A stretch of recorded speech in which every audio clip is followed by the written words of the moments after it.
Super oltin to'p yaqin orada topshiriladi va bu futbol mukofotlari tarixidagi eng baland ovozli voqeaga aylanishi mumkin.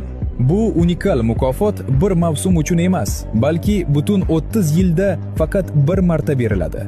Ovoz berish huquqi faqat oltin to'plo sohiblariga tegishli, ya'ni qarorni futbol afsonalarining o'zi chiqaradi. Birinchi va yagona marta bu mukofotni Alfredo Di Stefano olgan edi. 2989-yilda futbol rivojiga qo'shgan hissasi va ajoyib karyerasi uchun. Lekin shu paytdan beri 30 yildan ko'proq vaqt o'tdi va endi navbatdagi super chempionni tanlash vaqti keldi. Butun dunyo intiqlik bilan kutmoqda. Final poygasida Lionel Messi va Cristiano Ronaldo.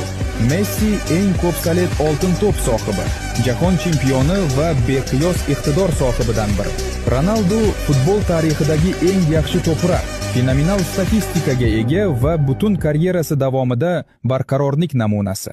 Rasmiy g'olib nomi hali sir saqlanmoqda, ammo muxlislar allaqachon tortishmoqda. Bu sharafga kim ko'proq munosib? Siz nima deb o'ylaysiz? Super oltin to'p kimga berilishi kerak? Izohlarda yozib qoldiring.